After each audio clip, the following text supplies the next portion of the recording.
자, 첫사랑은요, 그 사람의 삶을 자연물에 빗대어서 이야기하는 시들이 꽤 있어요. 우리가 2학년 때 배웠던 낙화 기억나시죠? 네, 이한 꽃이 지는 걸 보고 이별의 의미에 대해서 생각했다. 자, 꽃이 지는 이유는 뭐예요? 꽃이 지는 이유는? 열매를 맺으려고. 그렇지, 열매를 맺기 위해서야. 열매를 맺기 위해서 꽃이 지고, 봄에 꽃이 지면 여름에 녹음이 우거지고 가을에 결실이 있는 것처럼 우리의 사랑도 성숙한 영혼이 되기 위한 이별이다. 그러니까 결별은 슬픈 게 아니고 축복이다. 무슨 법? 역설법. 그 시랑 완전 똑같은 시예요. 근데 이거는 첫사랑에 관련된 시야. 자, 겨울이 되면 눈이 막 내려요. 네. 눈이 내려가지고 나뭇가지에 눈이 딱 이렇게 소복하게 쌓여가지고 올해 유난히 눈이 많이 왔던 것 같아. 그래서 막 그 겨울에 눈꽃 사진을 막 푸사에 엄청들 많이 올렸거든요. 눈꽃이 뭐냐고 물어보는 애가 있었어. 꽃만 있는 게 아니라 나뭇가지에 눈이 소복하게 쌓이면 그게 눈꽃인 거예요. 너무 예쁘잖아요. 남자애들은 도저히 이해할 수 없겠지만 그 아름다운 눈꽃이 피려면 눈이 엄청 많이 오잖아. 근데 그 모든 눈이 그 나뭇가지에 내리는 건 아니야. 그래 안 그래? 그렇죠. 그쵸? 그러니까 눈꽃을 피운다는 건 눈이 나뭇가지를 사랑해서 끊임없이 뭔가 도전한 거예요. 미끄러지고 그런데도 계속해서 도전해서 피어낸 게 눈꽃이기 때문에 눈꽃은 가장 아름답게 피어난 황홀한 꽃이다, 이런 뜻이야. 스토리 이해됐죠? 이 시에서 말하는 고재종 씨는 눈꽃을 보고 와, 얼마나 많은 눈들이 미끄러졌을까, 얼마나 많은 눈들이 바닥에 떨어지고 녹아 없어지고 그런 생각. 도전을 했으나, 그러니까 시는 심오한 거야. 도전을 했지만 내가 마음에 드는 여인이 나의 마음을 안 받아주면 그거 그냥 끝나는 거잖아. 그런 것처럼. 그럼에도 불구하고 첫사랑이라고 하는 것은 아주 순수한, 아름답고 순수한 마음이야. 그래서 햇솜 같은 마음을 터부어준다고 하잖아. 햇솜 같은 마음, 무슨 법? 무슨 지급법. 법? 지급법이잖아. 햇솜처럼 맑고 순수하게 그렇게 사랑을 해서 피어낸 게 눈꽃이야. 근데 눈꽃이 봄이 되면 어떻게 돼요? 녹아 없어지잖아요. 첫사랑이 끝난 겁니다. 첫사랑이 끝나서 첫사랑이 끝. 마음이 아픈 거야. 마음에 된 그 눈꽃이 피었던 그 자리를 된 자리라고 표현한 거야. 첫사랑이 끝났기 때문에. 근데 첫사랑은 끝나도 마음속에 영혼이 남는다? 그쵸. 마음이 조금 뭔가 쓰리기는 하지만 첫사랑이 성공했어요, 결혼했어요, 함께 살다 죽었어요. 이거만큼 슬픈 게 없어. 그냥 우스갯소리고. 그러니까 첫사랑이 끝나고 난 다음에 그 아팠던 그 자리에 봄이 되면, 자, 사실 봄이 되면 눈꽃은 사라지고, 눈꽃이 사라졌으니까 첫사랑은 끝난 거잖아요. 첫사랑이 끝나고 그 자리에 다시 가지에서 싹이 돋고 예쁜 꽃이 핀단 말이야. 그 아름다운 첫사랑이 그 아픔을 안고 있는 상처지만 너무 아름다운 봄꽃. 이거 내가 되게 좋아하는 시 중에 하나야. 내가 이렇게 설명을 좀 해주니까 눈꽃과 봄꽃이 다르게 보일걸? 벚꽃이 막 피기 전에 새싹이 막 우니 돋아나는 그 자리가 첫사랑 때문에 겨울 동안 모진 추위와 시련에 막 아파했던 나뭇가지가 이제는 새로운 사랑을 시작하려고 하는 거야. 근데 그 사랑은 첫사랑과 달라. 성숙한 사랑인 거야.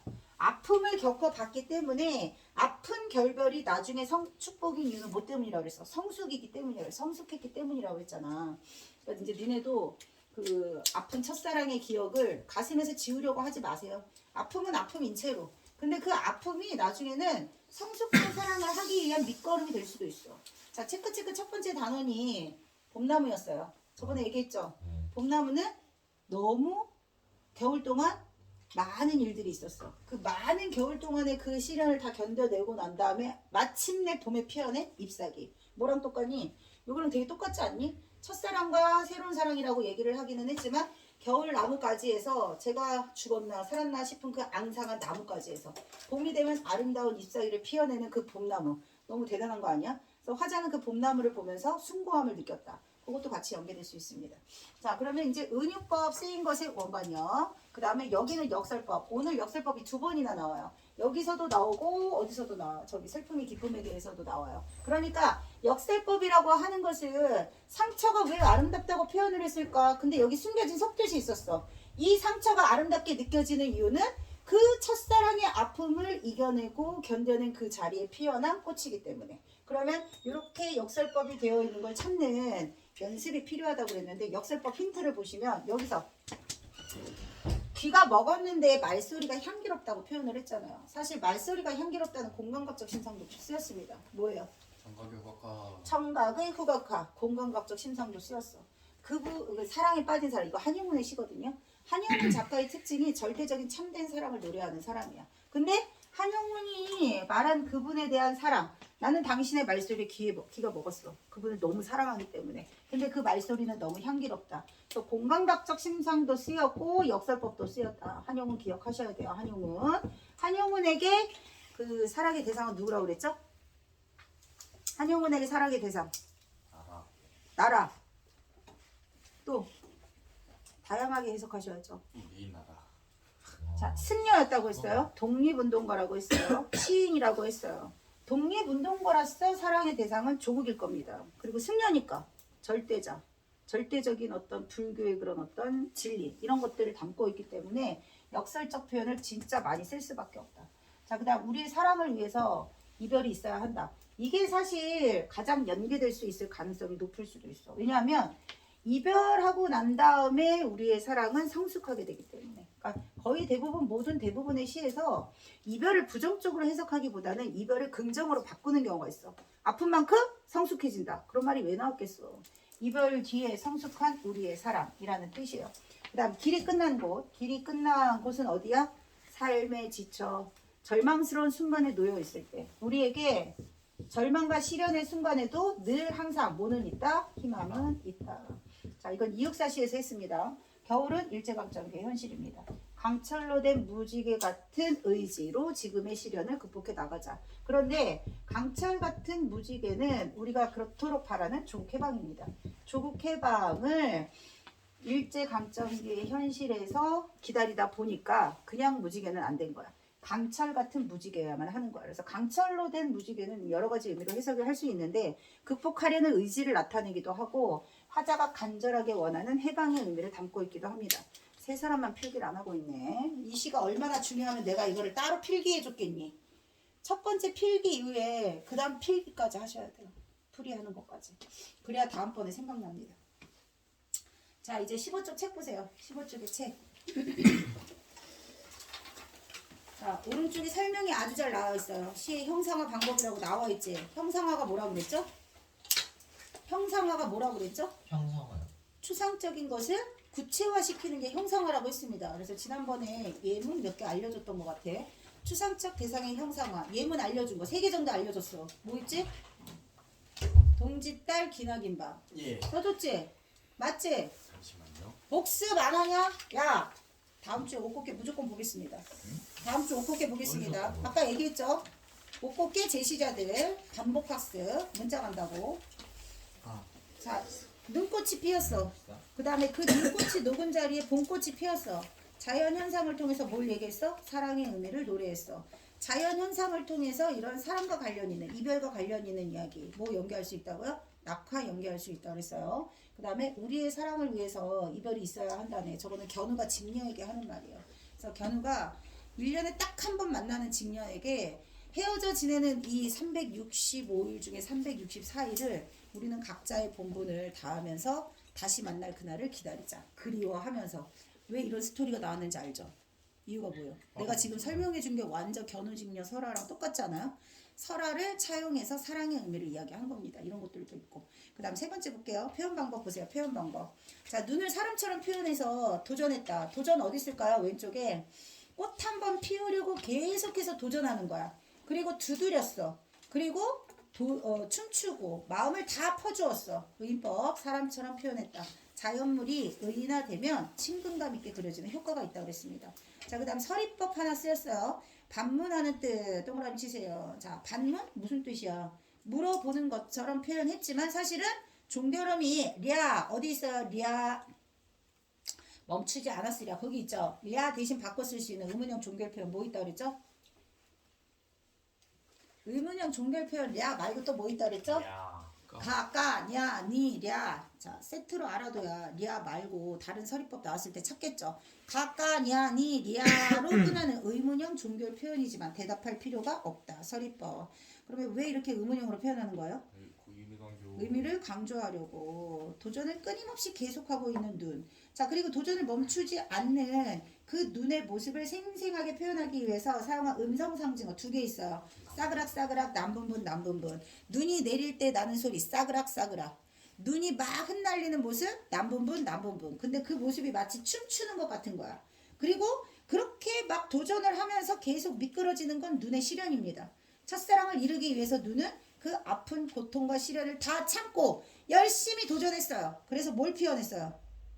눈꽃. 눈꽃을 피워냈습니다. 자, 반복법 세웠고요. 비유법 눈꽃 동그라미. 자, 바람 한 자락 불면 휙 날아갈 사랑이 눈꽃이야. 눈꽃은 금방 사라질 수 있어. 짧게 강렬하게. 왜 그러죠? 첫사랑은 그런 거야. 첫사랑은 그런 거야. 첫사랑이 끝사랑이 되는 사람도 아주 드물게는 있겠지. 근데 니네는 이미 아니죠. 네. 첫사랑이 끝났으니까. 맞죠. 자, 그 다음에 마침내 그 피어낸 아름다운 황홀, 그 황홀한 눈꽃도 영원하지 않아. 봄이 되면 어떻게 돼요? 가지에 눈꽃이 다 지고 난 그 자리, 눈꽃이 사라지고 난 그 자리에 된 자리에 뭐가 핀다고? 아름다운 봄꽃이 핍니다. 그래서 봄꽃은 아름다운 상처인 거야. 첫사랑은 끝났지만 아름답기 때문에. 무슨 법? 역설법. 성숙한 사랑의 아름다움. 줄쳐. 성숙한 사랑의 아름다움을 역설적으로 표현했다. 자, 이제 시 이해됐죠? 문제 보세요. 자, 적절하지 않은 것은 3번입니다. 반어적 표현 없습니다. 반어법은 반대로 표현하는 거. 그 다음 2번에서 자, 김수영의 파박가에서 김수영 별표. 자, 김수영 씨의 특징은요. 소시민적 근성 버려라. 빨리 적어. 소시민적 근성 버릴 것. 여기서 말하는 소시민적 근성은 우리가 반성해야 하는 나의 모습. 어떤 모습이냐? 무비판적. 소시민적 근성이란 무비판적. 이기적. 나만 아니면 돼 라는 생각으로 타인의 삶을 보지 않고 나만 생각하는 그런 사람. 이걸 한마디로 뭐라고 한다고? 소시민적 근성. 그리고 이제 참여시의 대가고요. 김수영 시인의 작품 무조건 시험에 나오는데 파박가에서 말고 연계 작품 제목 쓰세요. 눈, 풀, 폭포. 눈, 풀, 폭포. 하나예요, 아니면 세 개예요? 다 각각이야. 뭐 한 방에 모두 시험에 나와. 눈, 풀, 폭포. 고1 되면 다들 깜짝 놀랄 것이야. 3학년 때 선생님이 외쳤던 모든 것이 고1 시험 문제입니다. 자, 그리고 어느 날 고궁을 나오며. 저거 이거 제목. 어느 날 고궁을 나오며. 여기까지가 일반적으로 고1 과정에서 다 나올 수 있고요. 조금 어려운 시 몇 편 있는데 그거는 고1 들어가면 안 해도 충분합니다. 자, 작품 제목 뭐 알려줬어? 풀, 폭포, 눈 얘기했니? 눈? 네. 자, 전부 다 자연물을 소재로 했어. 참여시의 특징, 상징적 표현을 많이 쓴다는 거. 이유가 뭘까요? 60년대, 70년대 당시 한국 사회 직설적인 표현은 불가능하다. 언제부터? 언제처럼? 일제강점기처럼. 그래서 저항시하고 참여시가 원관념이 잘 드러나지 않기 때문에 상징적 표현을 많이 쓰는 거고, 하지만 그 몇 가지 상징적 표현의 원관념을 알고 있으면 맞출 수 있고, 이런 거 맞추면 점수가 확 뛴다고 했습니다. 등급도 확 뛰어요. 애들은 모르거든. 공부 안 하는 애들을 걸러낼 수 있는 문제야. 국어에서 공부 안 하는 애들과 격차를 벌리고 공부 잘하는 애들과 격차를 벌려야 되잖아요. 공부 안 하는 애들이 절대 못 풀 것 같은 문제가 시에선 상징적 표현이요. 그리고 공부 잘하는 애들에서 내가 공부 잘하는 애들이 틀릴 것 같은데 나만 맞추는 문제, 상위 1% 문제, 킬러 문제, 그런 것들을 잡아야 1등급이 되는 거예요. 아셨죠? 필기 해주는 거, 연계 작품은 그 모든 걸 다 적어준 거야. 그래서 중요하다고. 이번에 작품 제목 알려줬으면 스토리 얘기해줬잖아요. 그럼 다음번에는 필기를 스토리까지 해주겠죠. 핵심되는 문제 알려주고 그렇게 반복 학습하다 보면 문제에 적용을 할 수가 있는 거예요. 그러니까 매주 올 때마다 추가되는 내용이 있으니까 이번 주 알려준 걸 복습하시고 다음번 알려준 걸 복습하고 그게 쌓여야 하나가 되는 겁니다. 한 문제 맞추려고 그걸 계속 하는 거야. 자, 그러면 삶은 계란의 껍질이 벗겨지듯이야. 뭐예요? 지금 비유죠. 그럼 삶은 계란의 껍질은 원관념이겠어? 보조관념이겠어? 보조관념이요. 삶은 계란의 껍질의 원관념은 묵은 사랑입니다. 동그라미처럼 묵은 사랑. 자, 그 묵은 사랑이 삶은 계란의 껍질이 벗겨지듯이. 그럼 삶은 계란의 껍질은 버려져야 되는 것이죠. 그쵸? 그리고 그것이 벗겨질 때 붉은 파밭의 푸른 새싹을 보라. 푸른 새싹 동그라미 치세요. 묵은 사랑과 푸른 새싹은 같은 거 다른 거? 서로 반대되는 겁니다. 화살표 다른 거. 묵은 사랑은 버려져야 하는 것. 푸른 새싹은 버려진 것 다음에 찾아온 새로운 것. 그리고 여기선 사실 사랑이라고 했지만 김수영에게 묵은 사랑은요. 우리 사회에 버려져야 하는 낡고 더러운 것들. 그러면 예를 들어서 60년대 70년대 우리 사회에 버려져야 하는 반드시 버려야 하는 낡고 더러운 것은 뭐냐? 불의. 저거 빨리. 불의. 정의롭지 못한. 불의, 부정, 폭력, 독재, 억압 이런 것들을 모두 다 사라졌으면 하는 그런 마음을 시에 담았다. 무슨 시? 참여시. 자, 그런 것들 다 몰아내야 푸른 새싹이 돋아나는 걸 볼 수가 있는 거예요. 그래서 마지막에 줄쳐. 얻는다는 것은 곧 잃는 것이다. 우리가 얻어야 할 것은 뭐예요? 푸른 새싹. 우리가 잃어야 할 것은 뭐예요? 대답을 하셔야죠. 우리 묵은 사랑. 묵은 사랑이야. 그러니까 얻는다는 것은 잃는 것이다. 사라져야만 새로운 것을 담을 수 있다. 역설법입니다. 얻는다는 것은 잃는 것이다. 자, 다시. 삶은 계란의 껍질은 묵은 사랑을 비유적으로 표현한 겁니다. 그리고 얻는다는 것은 우리가 얻고 싶은 것, 푸른 새싹입니다. 그 다음 잃는다는 것은 묵은 사랑, 버려져야 하는, 우리 사이에 사라져야 하는 것들. 버려져야 하는 것은 세모, 우리가 가져가야 하는 것은 동그라미. 그러니까 묵은 사랑과 푸른 새싹은 서로 반대다. 자, 그럼 붉은 파밭은 동그라미일까요? 세모일까요? 붉은 파밭. 세모. 세모입니다. 잘했어. 이렇게 동그라미 세모를 찾을 수만 있어도 시 절반 이상은 풀이가 된 겁니다. 답은 4번이에요. 자, 그 다음 넘기세요.